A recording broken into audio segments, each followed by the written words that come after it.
आपने शायद Genghis Khan का नाम सुना होगा सबने। दुनिया में जितनी भी जंग है वो टेक्नोलॉजी से जीती जाती। चंगेज खान जिस देश से संबंधित था वो बहुत ही बैकवर्ड, यानी नोमैडिक ट्राइब्स होती थी, घुमंतू जाती है, वहां पे घोड़ों में इधर उधर घूम रहे हैं, टेंट लगा के रह रहे हैं। लेकिन क्योंकि बचपन से वो लोग घोड़ों में सवार हो जाते थे, तो चंगेज खान जो चाइना के सम्राट ने अपने सेना में भर्ती कर लिया कि भाई आप घुड़सवारी सिखाइए हमारे सैनिकों को। तो घुड़सवारी में मंगोल बहुत बढ़िया माने जाते। वहां पे उसने देखा चंगेज खान ने कि भाई चाइना में क्योंकि बारूद का आविष्कार हो चुका था, उसने देखा कि यहाँ पे भाई फुलझड़ी, अनार जो हम दिवाली वगैरह पे इस्तेमाल करते हैं वो वहां पे इस्तेमाल होता था। तो उसके दिमाग में एक आइडिया आया कि अगर इसी चीज को हम जंग में यानी लड़ाई में, युद्ध में प्रयोग करें तो कैसा रहे। तो Genghis Khan was the first one who used this gun powder, बारूद को लड़ाई में उसने इस्तेमाल किया। And I think he is the only Asian जिसने यूरोप तक पे जाकर के जीत हासिल की। और इतिहास में जो सबसे बड़ा भूभाग अगर किसी ने जीता तो उसमें चंगेज खान का नाम। किस दम पे उसने जीता? टेक्नोलॉजी के दम। उसकी सेनाएं जो थी वो कोई ऐसा नहीं कि बहुत बड़ी संख्या में होती थी, ठीक है, वो घुड़सवारी में अच्छे होते थे, लेकिन एक नई टेक्नोलॉजी जो उस समय युद्ध में प्रयोग नहीं होती थी पूरी दुनिया में, वो उसने इस्तेमाल किया और वो जीत गया। इंडिया का अगर मैं आपको उदाहरण दूं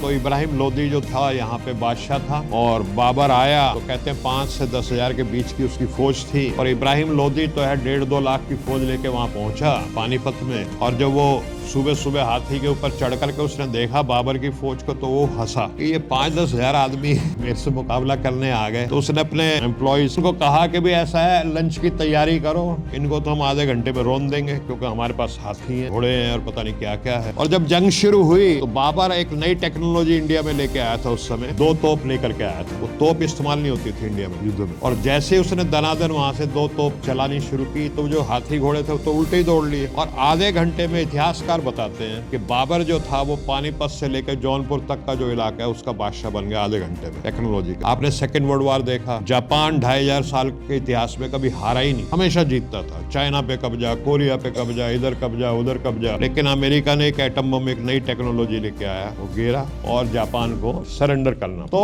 टेक्नोलॉजी जो है वो हमारे लिए बहुत महत्वपूर्ण है। टेक्नोलॉजी में हम कहीं ना कहीं मार खा रहे हैं, हम नैरेटिव नहीं बना पाते, और इसलिए जनता के पास तो सोचने समझने का समय नहीं है। वो तो अपनी रोजमर्रा की जिंदगी में इतना बिजी है बेचारा, सुबह निकलता है आम आदमी अपने घर के लिए रोटी का जुगाड़, बच्चों के लिए शिक्षा, बेटी के लिए, बेटे के लिए शादी करनी है, एजुकेशन देनी है, उसमें लगा रहता है। उसमें इतना समय नहीं है उसके पास कि वो बहुत ज्यादा गहराई में सोच विचार कर। तो शाम को वो थक के आता है तो उसकी जो पत्नी एक चाय का कप उसके सामने रख देती है, वो टेलीविजन खोल लेता है, और जो टेलीविजन में बकवास, कूड़ा, गोबर आ रहा होता है उसको वो खा जाता है, और फिर उस हिसाब से उसका दिमाग बन जाता है। ये हमारे देश में चल रहा है, लेकिन आप लोग इस चीज को ज्यादा जानते हैं। मेरा जो सब्जेक्ट है बेसिकली सोशल जस्टिस का है।